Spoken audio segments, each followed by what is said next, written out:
Hare Krishna, thank you very much for giving me this opportunity to serve in the mission of Guru and Gauranga and giving a little bit time to be here to encourage me. Today we are talking from Caitanya Caritamrita Adi Leela, 5th chapter, 41st verse, and we continue where we had left in last session. So the verse goes, Vasudeva Sankarshan Pradyumna Niruddha Dvitir Chaturvyuha Ei Turiya Vishuddha. Vasudev Sankarshan Pradyumna Anirudh द्वितीय चतुर्व्यूह तुरीय विशुद्ध. Vasudeva Sankarsana Pradyumna Niruddha Vasudev Sankarshan Pradyumna Anirudh Dvitiya Chaturvyuha Eituriya Vishuddha. द्वितीय चतुर्व्यूह तुरीय विशुद्ध. Vasudeva, the expansion name to Vasudeva. The expansion name Vasudeva. Sankarsana, Sankarsana, The expansion named Sankarshan, the expansion named Sankarsana, Pradyumna, Pradyumna, the expansion named Pradyumna, the expansion named Pradyumna, Aniruddha, Aniruddha, the expansion named Aniruddha, the expansion named Aniruddha, Dvitiya Chatuvyuha, Tvitiya Chaturvyuha, the second quadruple expansion, the second quadruple expansion, A, A, this, this, Turiya, Turiya, transcendental, transcendental, Vishuddha, Vishuddha, free from all material contamination. free from all material contamination. Translation Prabhupada Srila Prabhupada. Vasudeva, Sankarshan, Pradyumna, and Aniruddha constitute this second quadruple. They are purely transcendental. So, Sripad Shankaracharya has misleadingly explained the quadruple form Chaturvyu in his interpretation of the 42nd aphorism of chapter 2 of the second Khand of the Vedanta Sutra, Utpatti Asambhavat. In verses 41 through 47 of this chapter of Sri Caitanya Caritamrita, Sri Krishnadas Kaviraj Goswami answers Sri Shankaracharya's misleading objection to the personal feature of the Absolute Truth.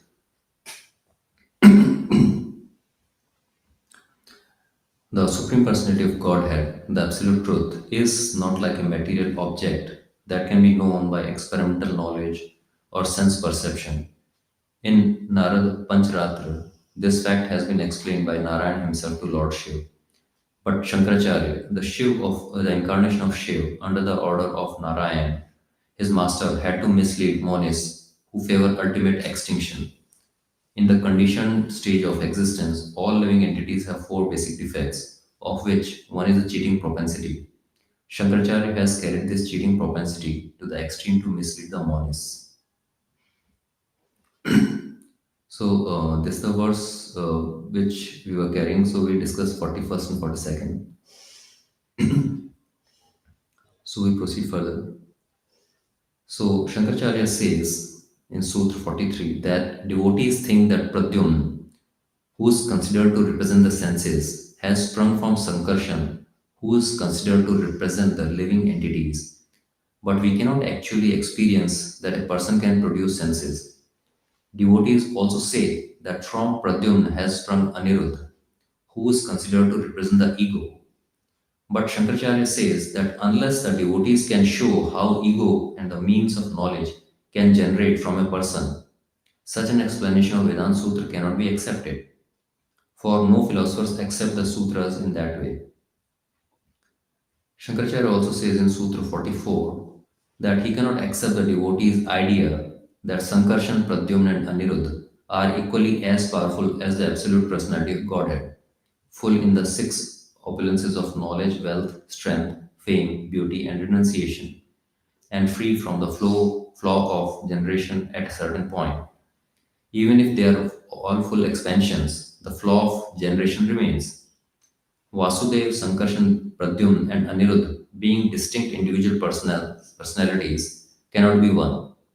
Therefore, if they are accepted as absolute, full, and equal, there would have to be many personalities of Godhead. But there is no need to accept that there are many personalities of Godhead, because acceptance of one omnipotent God is sufficient for all purposes. The acceptance of more than one God is contradictory to the conclusion that Lord Vasudeva, the absolute personality of Godhead, is one without a second. Even if we agree to accept that the quadruple form of Godhead are all identical, we cannot avoid the incongruous flaw of non eternity. Unless we accept that there are some differences among the personalities, there is no meaning to the idea that Sankarshan is an expansion of Vasudeva, Pradyumna is an expansion of Sankarshan, and Aniruddha is an expansion of Pradyumna. There must be distinction between cause and effect. For example, a pot is distinct from earth from which it is made, and therefore we can ascertain that the earth is the cause and pot is the effect. Without such distinction, there is no meaning to cause and effect. Furthermore, the followers of Pancharatric principles do not accept any difference in knowledge and qualities between Vasudev, Sankarshan, Pradyumna, and Aniruddha. The devotees accept all these expansions to be one, but why should they restrict oneness to these quadruple expansion? Certainly, we should not do so. For all living entities, from Brahma to the insignificant ant, are expansion of Vasudeva. as accepted in all Shrutis and Smritis. Shankaracharya also says in Sutra 45 that the devotees who follow the Pancharatra state that God's qualities and God Himself, as the owner of the qualities, are the same. But how can the Bhagavad school state that six opulences, wisdom, wealth, strength, fame, beauty, and renunciation, are identical with Lord Vasudeva? This is impossible. In his Laghu Bhagavatamrit, Purva 5 165 to 193, Srila Rupa Goswami has refuted the charges directed against the devotees by Sripad Shankaracharya regarding their explanation of quadruple forms Vasudev, Sankarshan, Pradyumna, and Anirudh. Rupa Goswami says that these four expansions of Narayan are present in the spiritual sky, where they are famous as Mahavashta.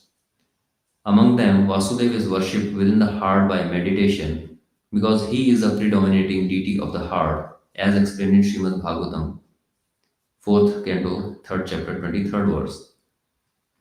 Sankarshan, the second expansion, is Vasudeva's personal expansion for pastimes, and since he is the reservoir of all living entities, he is sometimes called Jeev. The beauty of Sankarshan is greater than that of innumerable full moons radiating light beams. He is worshipable as the principle of ego. He has invested Anantadev with all the potencies of sustenance. For the dissolution of creation, he also exhibits himself as a super soul in Rudra, in Adharma, the personality of irreligion, in Sarp, snakes, in Antak, Yamraj, the lord of death, and in the demons. Pradyumna, the third manifestation, appears from Sankarshan. Those who are especially intelligent worship this Pradyumna expansion of Sankarshan as the principle of intelligence. The goddess of fortune always chants the glories of Pradyumna in the place known as Ilavrat Varsh, and she always serves him with great devotion. His complexion appears sometimes golden and sometimes bluish like new monsoon clouds in the sky. He is the origin of the creation of the material world, and he has invested his creative principle in Cupid. It is by his direction only that all men and demigods and other living entities function with energy for regeneration. Anirudh, the fourth of the quadruple expansions, is worshipped by great sages and psychologists as the principle of the mind. His complexion is similar to the bluish hue of a blue cloud. He engages in the maintenance of the cosmic manifestation and is the super soul of Dharma, the deity of religiosity, and the Manus, the progenitor of mankind, and Devatas, demigods. The Moksha Dharma Vedic scripture indicates that Pradyumna is the deity of the total mind, whereas Anirudh is the deity of the total ego. But previous statements regarding the quadruple forms are confirmed in the Pancharatra Tantras in all respects.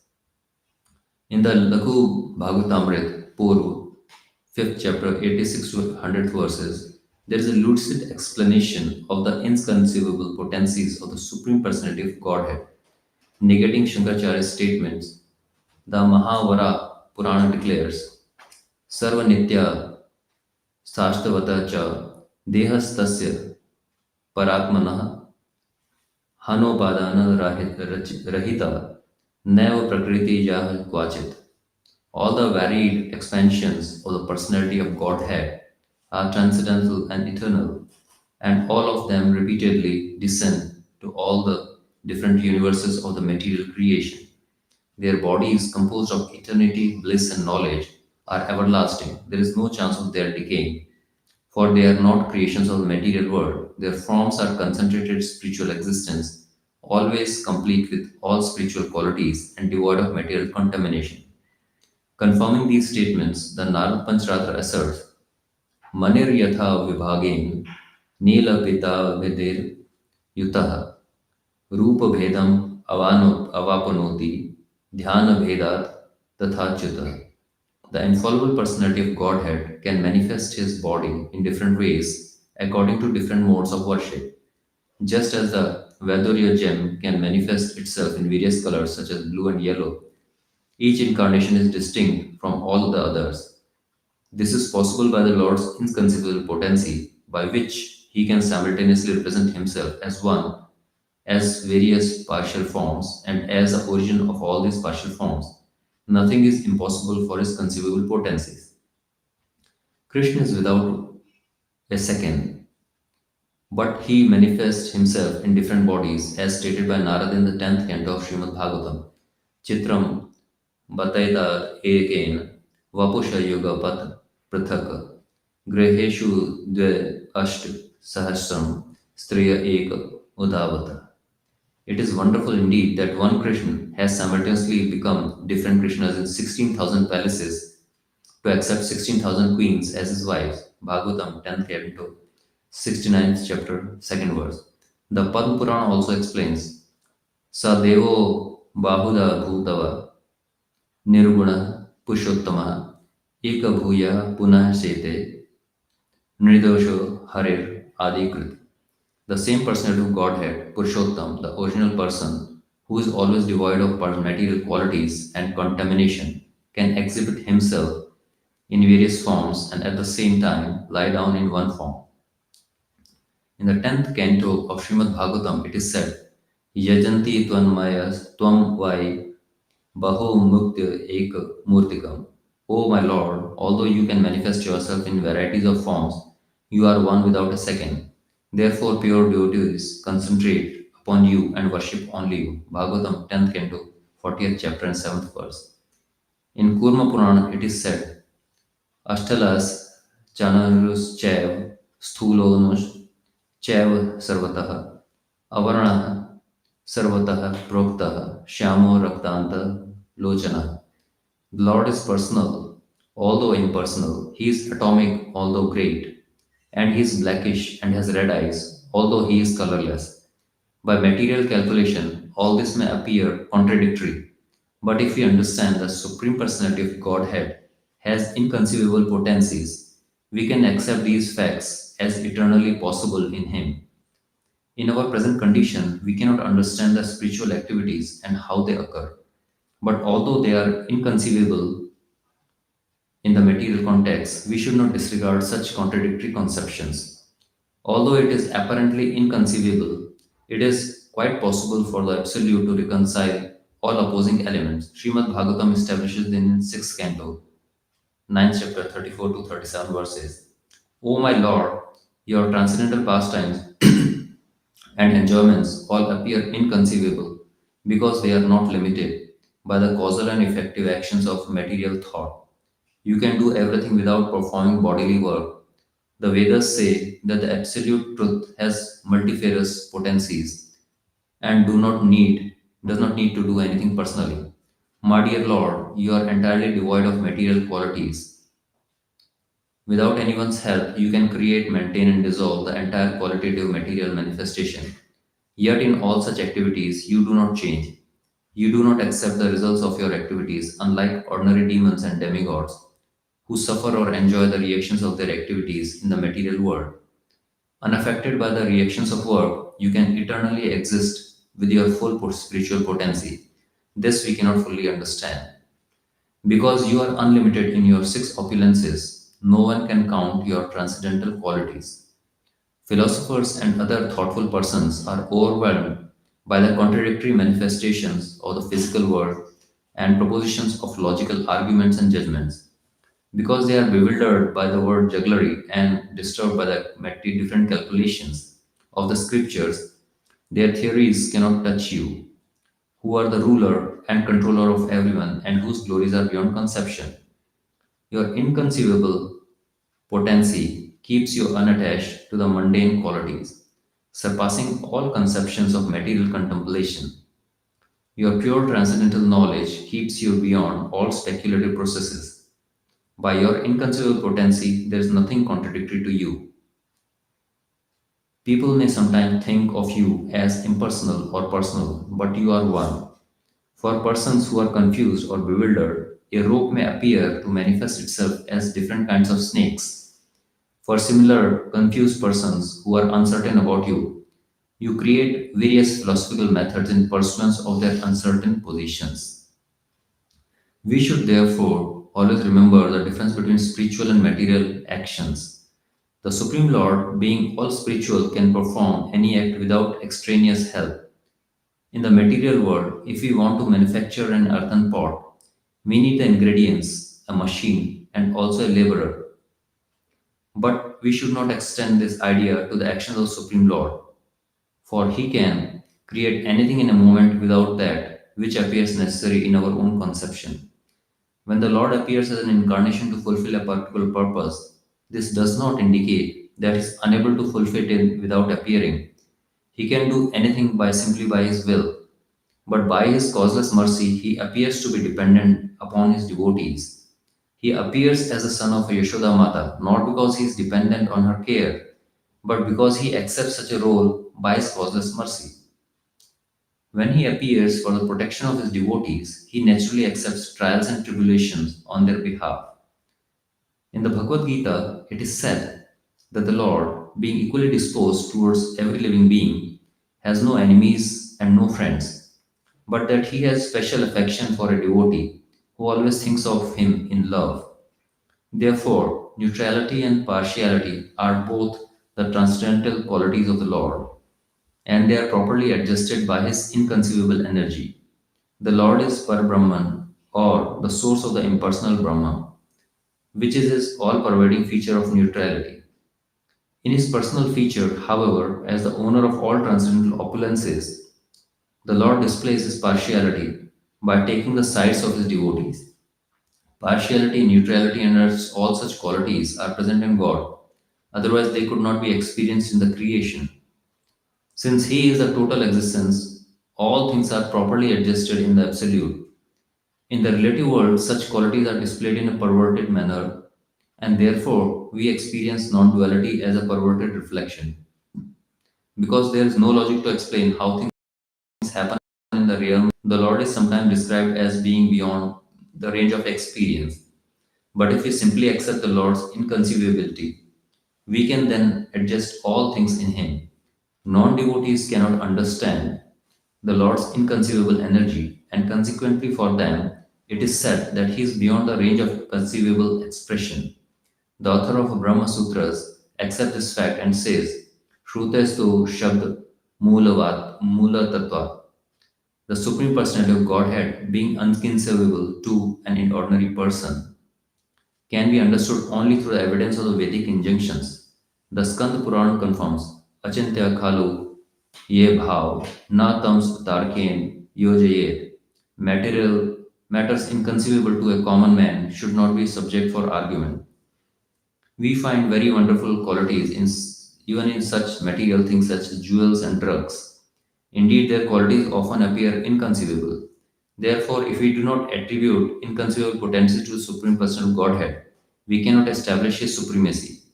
It is because of these inconceivable potencies, the glories of the Lord have always been accepted as difficult to understand. Ignorance and jugglery of the world are very common in human society, but they do not help one understand the inconceivable energy of the Supreme Personality of Godhead. If we accept such ignorance and word jugglery, we cannot accept the Supreme Lord's perfection in six opulences. For example, one of the opulence of Supreme Lord is complete knowledge. Therefore, how could ignorance be conceivable in him? Vedic instructions and sensible arguments establish that the Lord's maintaining the cosmic manifestation and simultaneously being indifferent to the activities of its maintenance cannot be contradictory. Because of his inconceivable energies, to a person who is always absorbed in the thoughts of snakes, a rope always appears to be a snake. Similarly, to a person bewildered by material qualities and devoid of knowledge of Absolute, the Supreme Personality of Godhead appears according to diverse bewildered conclusions. Someone might argue that the Absolute would be affected by dualities if he were both all cognizance, Brahman, and the personality of Godhead with six opulences in full, Bhagavan. To refute such an argument, the aphorism Swarup Dvayam Ikshate declares that in spite of appearances, there is no chance of duality in the Absolute, for he is but one in diverse manifestation. Understanding that the Absolute displays varied pastimes by the influence of energy at once remove the apparent incongruity of his inconceivable opposite energies. Srimad Bhagavatam, 3rd Canto, 4th chapter, 16th verse, states the following description of the inconceivable potency of the Lord. Karmani anihasya भावो भवस्य ते दुर्गाश्रयो थरि भयात् पलायनम कालात्मनो यत् प्रमोयुताश्चर swatmarate khidyati dhir vidam hiraha. Although the Supreme Personality of Godhead has nothing to do, he nevertheless acts. Although he is always unborn, he nevertheless takes birth. Although he is time fearful to everyone, he flees Mathura in fear of his enemy to take shelter in a fort. And although he is self sufficient, he marries 16,000 women. These pastimes seem like bewildering contradictions, even to the most intelligent. Had these activities of the Lord not been a reality, sages would not have been puzzled by them. Therefore, such activities should never be considered imaginary. Whenever the Lord desires, his inconceivable energy, Yogamaya, serves him in creating and performing such pastimes. The scriptures known as the Pancharatra Shastras are recognized Vedic scriptures that have been accepted by the great acharyas. These scriptures are not product of the modes of passion and ignorance. Learned scholars and brahmanas, therefore, always refer to them as Shatvat Samhitas. The original speaker of these scriptures is Narayan, the Supreme Personality of Godhead. This is specially mentioned in Moksha Dharma 349.68, which is a part of the Shanti Parva of Mahabharata. Liberated sages like Narad and Vyas, who are free from the four defects of conditioned souls, are the propagators of these scriptures. Sri Narad Muni is the original speaker of Pancharatra Shastra. Srimad Bhagavatam is also considered a Shatvat Samhita. Indeed, Chaitanya Mahaprabhu declared, Srimad Bhagavatam Purnam Amalam. Srimad Bhagavatam is a spotless Puran. The malicious editors and scholars who attempted to misrepresent the Pancharatra Shastras to refute their regulation are most abominable. In the modern age, such malicious scholars have been even commented misleadingly upon Bhagavad Gita, which was spoken by Krishna to prove that there is no Krishna. How the Mayavadis have misinterpreted Pancharatra Vidhi will be shown below. In commenting in Vedanta Sutra 2.2.42, Srimad Shankaracharya has claimed that Shankarshan is a Jeev, an ordinary living entity, but there is no evidence in any Vedic scripture that devotee of the Lord has ever said that Sankarshan is an ordinary living entity. He is infallible plenary expansion of Supreme Personal Godhead in the Vishnu category, and he is beyond the creation of material nature. He is the original source of all the living entities. Upanishads declare Nityo Nityanam Chetanam Chetananam. He is the supreme living entity among all the living entities. Therefore, he is Vibhu Chaitanya, the greatest. He is directly the cause of the cosmic manifestation and the infinitesimal living beings. He is the infinite living entity, and ordinary living entities are infinitesimal. Therefore, he is never to be considered an ordinary living being, for that would be against the conclusion of the authorized scriptures. The living entities are also beyond the limitation of birth and death. This is the version of the Vedas, and it is accepted by those who follow scriptural injunctions and who have actually descended in the disciplic succession. In answer to Shankaracharya's commentary of the Vedanta Sutra, it must be said that the original Vishnu of all the Vishnu categories, which are distributed in several ways, is Mool Sankarshan. Mool means the original. Sankarshan is also Vishnu, but from him all other Vishnus expand. This is confirmed in Brahma Samhita 5.46, wherein it is said that just as a flame transferred from one flame acts like the original, so the Vishnus who emanate from Mool Sankarshan are as good as the original Vishnu. One should worship that Supreme Personality of Godhead Govind, who thus expands himself. In reply to the commentary of Sankaracharya in the 44th aphorism, it may be said that no pure devotee strictly following the principles of Pancharatra will ever accept the statement that all the expansions of Vishnu are different identities. For this idea is completely false. Even Sripad Shankaracharya, in his commentary in the 42nd aphorism, has accepted the personality of Godhead can automatically expand himself variously. Therefore, his commentary on the 42nd aphorism and his commentary on 44th aphorism are contradictory. It is a defect of Mayavad commentaries that they make one statement in one place and a contradictory statement in another place as a tactic to refute the Bhagavad school. Thus, Mayavadi commentators do not even follow regulative principles. It should be noted that the Bhagavad school accepts the quadruple form of Narayan, but that does not mean that it accepts many gods. Devotees know perfectly well that absolute truth, the Supreme Personality of Godhead, is one without a second. They are never pantheists, worshippers of many gods. For this is against the injunction of Vedas. Devotees completely believe with strong faith that Narayan is transcendental and has inconceivable proprietorship of various transcendental potencies. We therefore recommend that scholars consult the Laghu Bhagavatamrita of Sri Rup Goswami, where these ideas are explicitly stated. Sripad Shankaracharya has tried to prove that Vasudev, Sankarshan, the Pradyumna, and Aniruddha expand through cause and effect. He has compared them with earth and earthen pots. This is completely ignorant. However, for there is no such thing as cause and effect in their expansion. Nanyadiyat Sat Asat Param. The Kurum Puran also confirms Deha Dehi Videho Yam Neshware Vidyate Kvachit.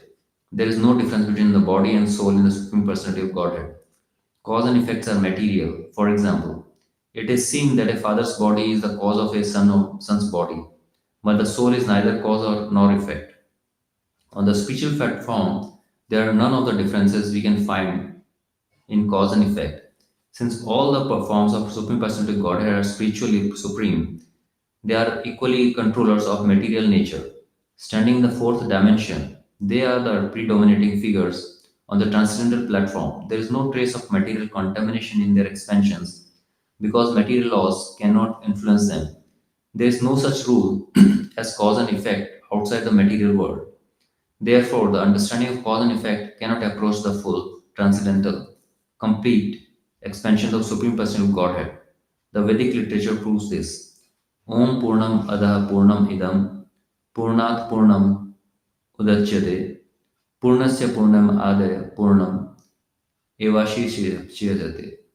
The personality of Godhead is perfect and complete, and because he is completely perfect, all emanations from him, such as this phenomenal world, are perfectly equipped as complete wholes. Whatever is produced of the complete whole is also complete by itself. Because he is the complete whole, even though there are so many complete units emanating from him, he remains the complete balance. Brihad Arnakya, Upanishad, 5th chapter, 1st verse. It is most apparent that non devotees violate the rules and regulation of devotional service to equate the whole cosmic manifestation, which is the external feature of Vishnu, with the Supreme Personality of Godhead, who is the controller of Maya, or with his quadruple expansion. Equating Maya with spirit or Maya with the Lord is a sign of atheism. The cosmic creation, which manifests life in the form from Brihad Brahma to the An, is the external feature of the Supreme Lord. It comprises one fourth of the Lord's energy, as confirmed in Bhagavad Gita. Ekamshena Sthito Jugat. The cosmic manifestation of the illusory energy is the material nature, and everything within the material nature is made of matter. Therefore, one should not try to compare the expansion of material nature to the Chaturvyu, the quadruple expansion of the personality of Godhead. But unfortunately, the Mayavadi school attempts unreasonably to do this. To answer Shankaracharya's commentary on Vedanta Sutra 2.2.45, the substance of the transcendental qualities of their spiritual nature is described in Laghu Bhagavatamrit Purva, 5th chapter, 208 to 214th verse, as follows. Some say that transcendence must be void of all qualities because qualities are manifested only in matter. According to them, all qualities are temporary, flickery images. But this is not acceptable. Since the Supreme Personality of Godhead is absolute, his qualities are not different from him. His form, name, qualities, and everything else pertaining to him are as spiritual as he is. Every qualitative expansion of the Supreme Personality of Godhead is identical with him. Since the absolute truth, the personality of Godhead, is the reservoir of all pleasures, all the transcendental qualities that expand from him are also reservoirs of pleasure. This is confirmed in the scriptures known as Brahmatark, which states that the Supreme Personality Hari is qualified by himself, and therefore Vishnu and his pure devotees and their transcendental qualities cannot be different from their persons. In the Vishnu Puran, Lord Vishnu is worshipped in the following words. Let the Supreme Personality of Godhead be merciful towards us. His existence is never infected by material qualities. In the same Vishnu Puran, it is also said that all the qualities attributed to the Supreme Personality as knowledge, opulence, beauty, strength, and influence are known to be non different from him. This is also confirmed in Padma Puran, which explains that how, whenever the Lord, Supreme Lord, is described as having no qualities, this should be understood to indicate that he is devoid of material qualities. In the first canto of Srimad Bhagavatam, 16 chapter 29 verse, it is said, O Dharma protector of religious principles, all noble and sublime qualities are eternally manifested in the person of Krishna, and all devotees and transcendentalists who aspire to become faithful also desire to possess such transcendental qualities. It is therefore to be understood that Lord Sri Krishna, the transcendental form of absolute bliss, is the fountainhead of all pleasurable transcendental qualities and inconceivable potencies. In this connection, we may recommend a reference to Srimad Bhagavatam, 3rd canto, chapter 26, verse 21, 25, 27, 28. Sripad Ramanujacharya has also refuted the arguments of Shankar in his own commentary in the Vedanta Sutra, which is known as Sri Bhashya. Sripad Shankaracharya has tried to equate the Pancharatras with philosophy of atheist Kapil, and thus he has tried to prove the Pancharatras contradict the Vedic injunction. The Pancharatras state the personality of Jeev called Sankarshan has emerged from Vasudeva, the supreme cause of all causes. That Pradyumna, the mind, has come from Sankarshan, and that Anirudh, the ego, has come from Pradyumna. But one cannot say that the living entity, Jeev, takes birth or is created, for such a statement is against the injunction of the Vedas. As stated in the Katha Upanishad, 2nd chapter, 18th verse, living entities as individual spiritual souls can have neither birth nor death. All Vedic literature declare that the living entities are eternal. Therefore, when it is said that Sankarshan is Jeev, this indicates that he is predominating deity of the living entities. Similarly, Pradyumna is the predominating deity of the mind and Aniruddha is the predominant deity of the ego. It has been said that Pradyumna, the mind, was produced from Sankarshan, but if Sankarshan were a living entity, this could not be accepted because a living entity cannot be the cause of mind. Vedic injunctions state that everything, including life, mind, and senses, come from Supreme Personality of Godhead. It is impossible for the mind to be produced by a living entity, for the Vedas state that everything comes from the Absolute Truth, the Supreme Lord. Sankarshan, Pradyumna, and Anirudh have all potent features of the Absolute Personality of Godhead, according to the revealed scriptures, which contain undeniable facts that no one can refute. Therefore, these members of the quadruple manifestation are never to be considered ordinary living beings. Each of them is a plenary expansion of the Absolute Godhead, and thus each is identical with the Supreme Lord in knowledge, opulence, energy, influence, prowess, and potencies. The evidence of Pancharatras cannot be neglected. Only untrained persons who have not genuinely studied the Pancharatras think that the Pancharatras contradict the Shrutis regarding the birth or beginning of living entities. In this connection, we must accept the verdict of Srimad Bhagavatam, which says the absolute personality of Godhead, who is known as Vasudeva and who is very affectionate towards surrendered devotees, expands himself in quadruple forms who are subordinate to him and at the same time identical with him in all respects.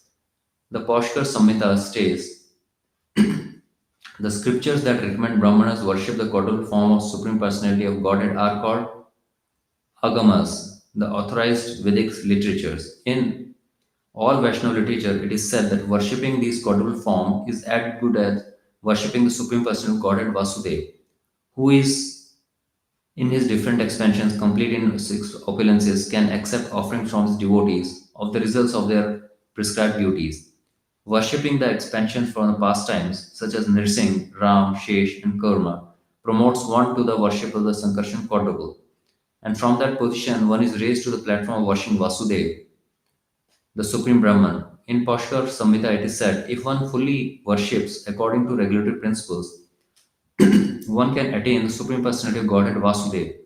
It is said to be accepted that Sankarshan, Pradyumna, and Niruddha are as good as Lord Vasudeva, for they are all have the inconceivable power and can accept transcendental form like Vasudeva, Sankarshan, Pradyumna, and Aniruddha are never born, but they can manifest themselves in various incarnations before the eyes of pure devotees. This is the conclusion of all Vedic literature. The Lord can manifest himself before his devotees. by his inconceivable power is not against the teaching of Pancharatras. Since Sankarshan, Pradyumna, and Aniruddha are respectively the predominating deities of all living entities, the total mind and the total ego, the designation of Sankarshan, Pradyumna, and Aniruddha as Jeev, mind, and ego is never contradictory to the Srimad scriptures. These terms identify these deities just as terms sky and light identify the absolute Brahman. I think if we stop at this because then explanation is going longer and longer and slowly we are losing the track.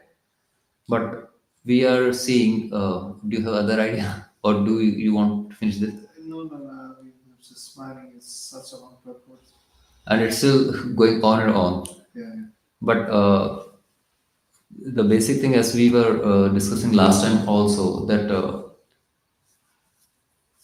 generally when we talk about Mayavad, like okay, how Lord Shankaracharya has explained, so it looks quite confusing, and it's basically jugglery of words. A person who is still learning the language is trying to understand is very careful, but the person who is well versed in language tries to contradict and confuse people. He says one thing and then says the opposite. Yeah. Right, actually, I'm seeing that you have read most of the purport. There's not so much left, so I think you might finish it. Okay. Because it's scrolling, so it's a bit difficult. Yeah, yeah. Okay. So,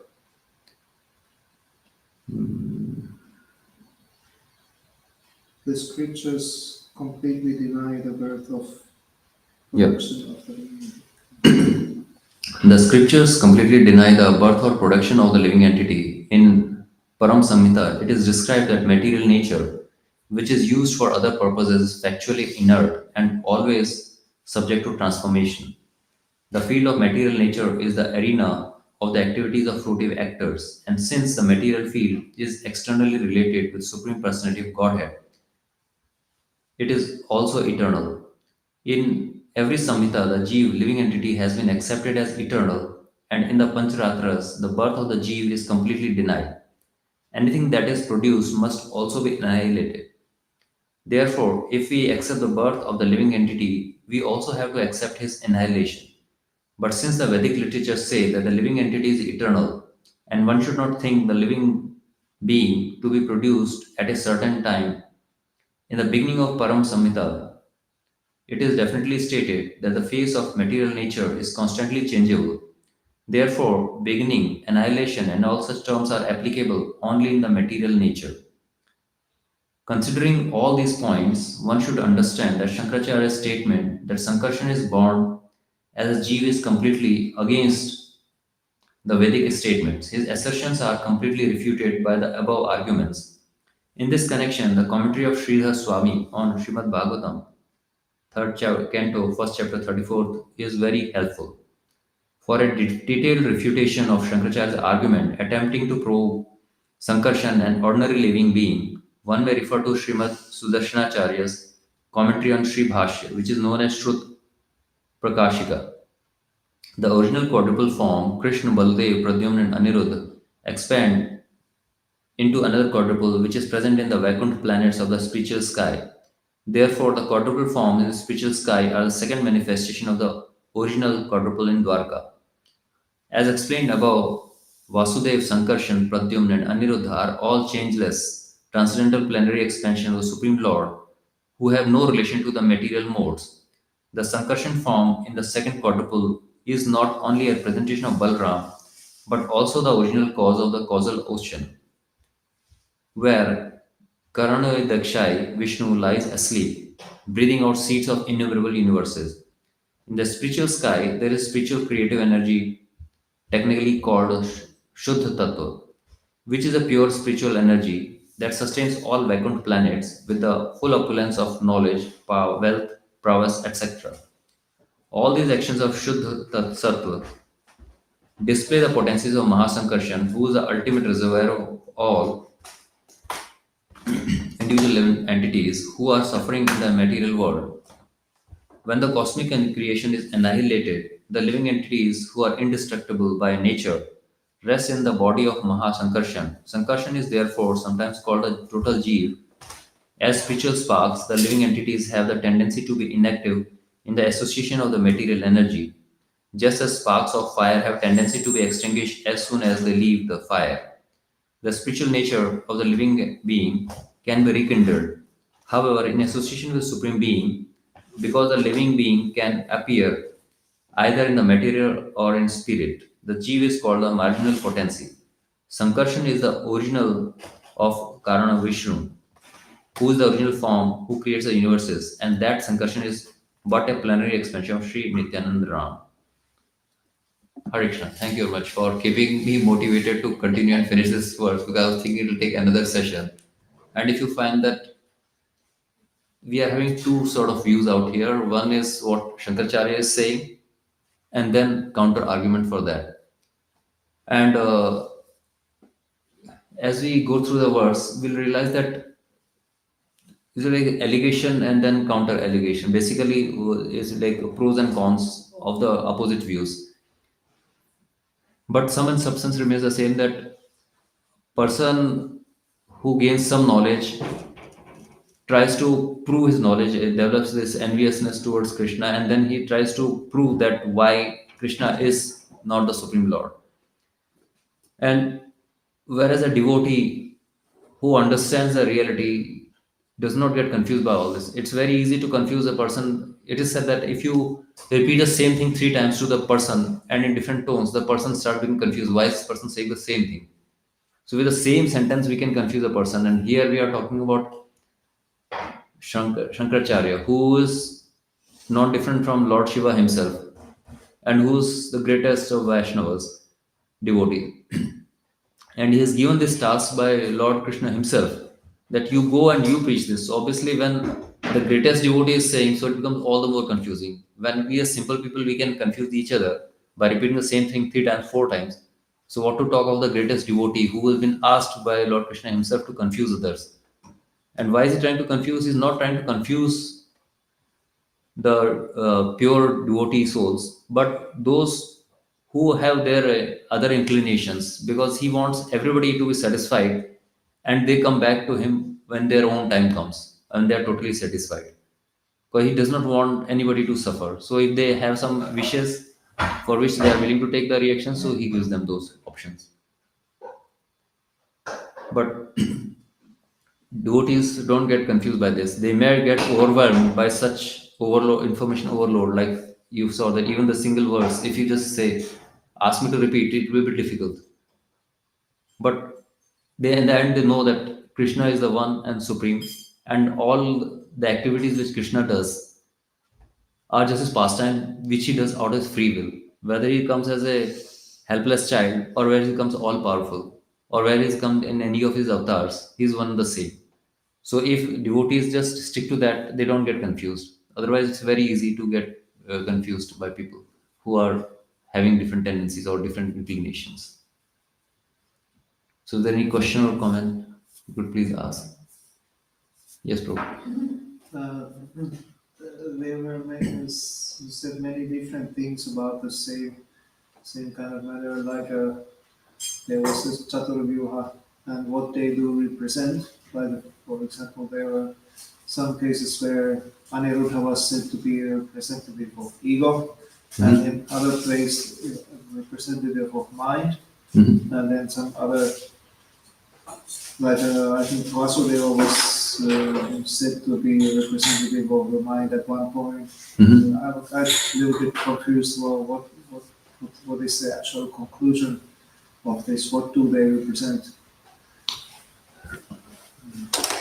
Bro, as we were discussing that, first of all, let's go back to Shankaracharya. He says that, okay, if there are four different personalities, and so how can you say they are one and the same in all qualities and in all attributes?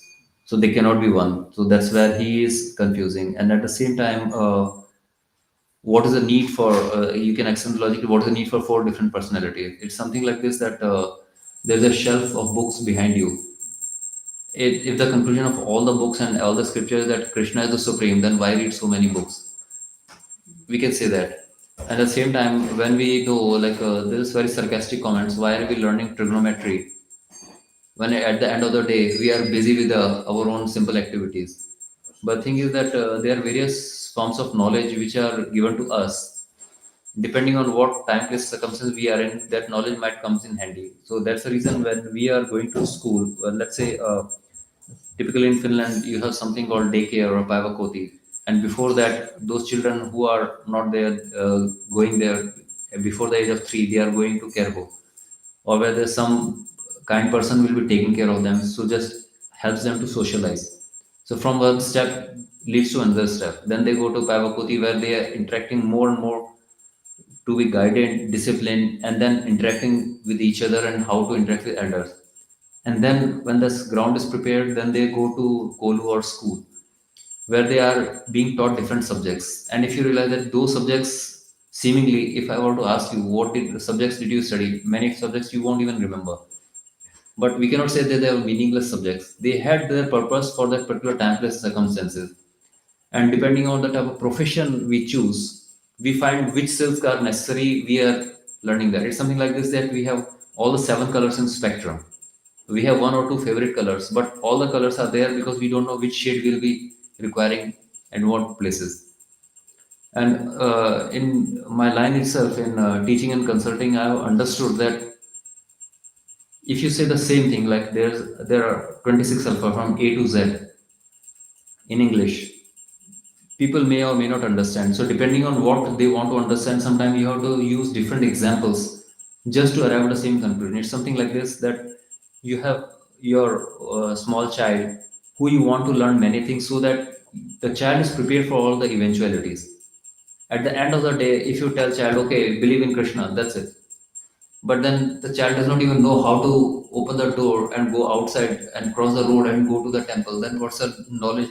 That knowledge is too profound for the child to understand.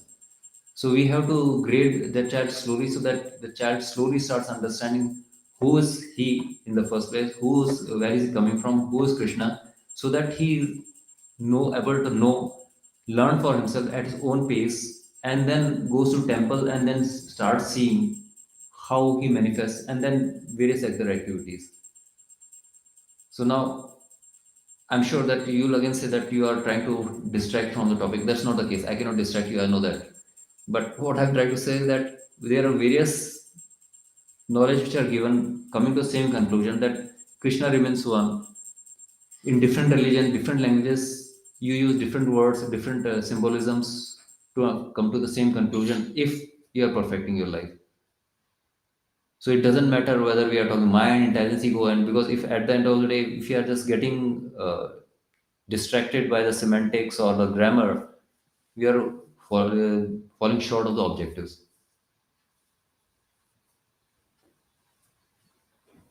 Because I'm not a juggler of words like Shankaracharya, because he is a Shiv, progeny of Krishna himself. But what it comes to my mind is that okay, when I can even debate with you what is the difference in mind and intelligence and ego, how they can be different, how can they be, but at the end of the day, we are just fighting in the mud and just dirtying ourselves rather than actually doing something productive. Because if you have been to India, there's a place called Dharamshala in Himachal Pradesh, and the same place where Dalai Lama lives in India, the Buddhist guru.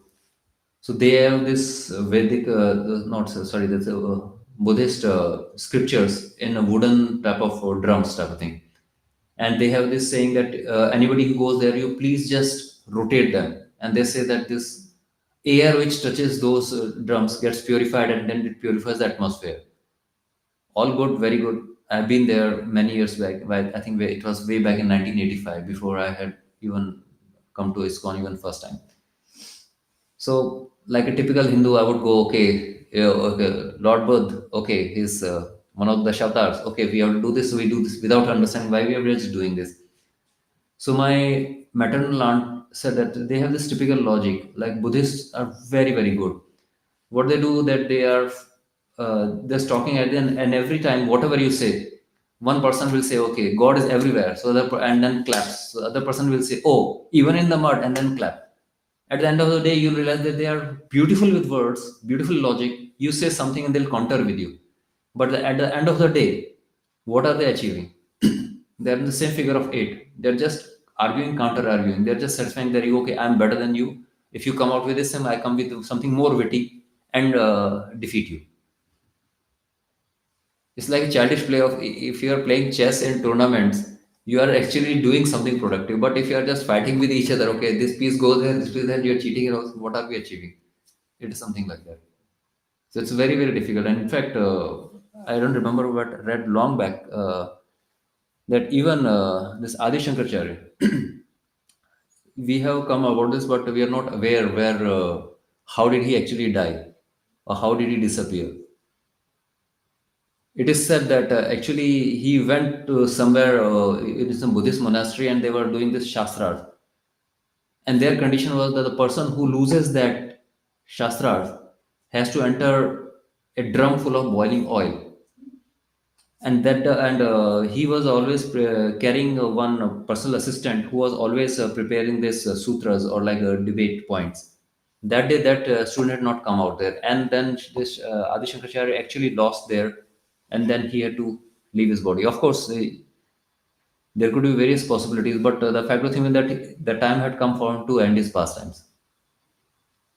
So even that is said that he himself was defeated by a Buddhist monk, because you cannot beat Buddhists in logic. But that does not mean that you have to be confused by devotion. Devotion is any day better, because at the end of the day, I can prove you right is wrong or wrong is right. But how is that helping you in any way? At the end of the day, I'm cheating you if I'm just going on debates. And most of us get into the same trap. We are too busy to defeat the other person without realizing what was the end objective. Yes, bro. Another question. Can we say that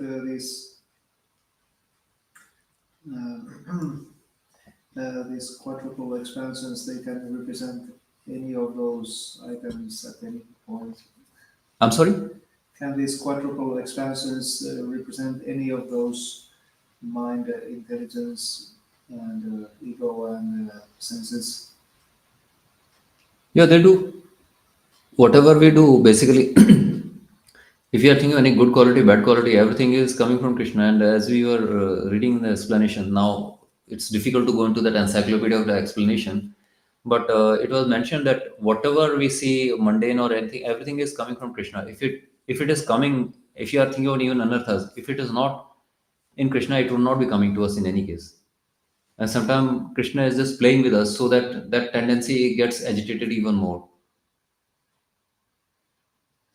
I think in Srimad Bhagavatam, it was mentioned particular items, what they do represent. And I remember that I don't know what to represent the mind. But here in this purport, it's the ball is thrown to different persons. Probably this is the way now. You know what is a yo-yo? Yeah. That child's toy. So Krishna is playing like yo-yo with us. Sometimes he makes us go away so that we can come back, spring back to him.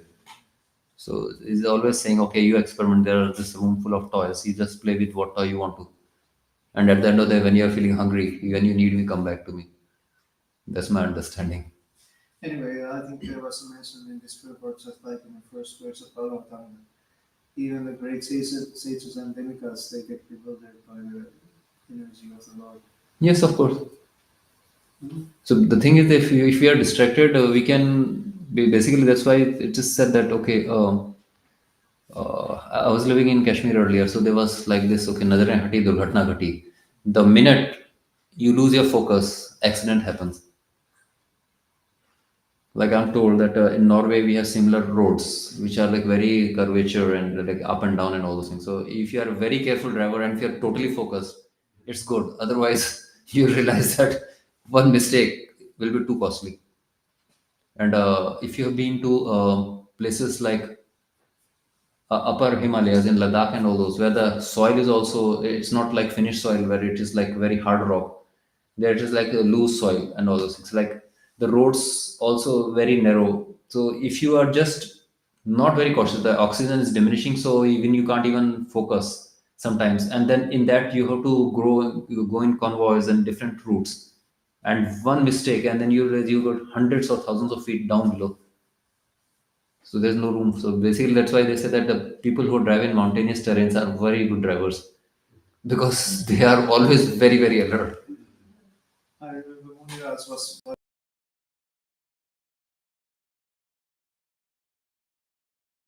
encouraging. What would be the English version? Focus today, alive tomorrow. Something. So that is exactly the thing. Like if you realize that that's why they say hilly drivers are one of the best drivers. And of course, my one of my uncles, he was a military driver. It was rather ironical. He was very good in mountainous terrains and like 3 tons, like big trucks and all those things. And so he was very safe and very good, very comfortable. And after a few years, I came to know that he died. I was wondering how did he die? He died in a road accident. He was going in his military truck in a plain road in plains. So I was shocked. Okay, when it was actually complicated, nothing happened. When the roads are plain and he just died in some stupid accident. Go like this, but and I found it rather funny, but at the same time, I also realized that even there, I believe it's in UK or yeah, I think in UK they started making different roads because it happens like if you're going a straight route for miles at a stretch, you also again tend to lose focus because then you start okay, your hand is not moving anything. You think okay, you're going straight and going straight. After some time, you just don't even realize that with your eyes open, you have actually fallen asleep and then you hit something. So that is also possible. So whether it is curvature route where you are actually cautious, where you are like when your body is feeling pain and all those things, you are alert. That's why demigods want to come to planet Earth. And where there's too much of complacency that comes in, like in Swarglok and higher planets, you tend to fall down without even knowing what happened. It's something like this: when you're a frog, you're put in a water which is boiling, you will immediately come out. But if you are in that pot in which water is slowly, temperature is getting raised, then the frog dies, gets boiled over live, and does not even know when to come out. It just dies. So we are living in those situations. So it's better to be like, okay, I don't know anything. With that knowledge, we'll be much better in right direction and proceeding further.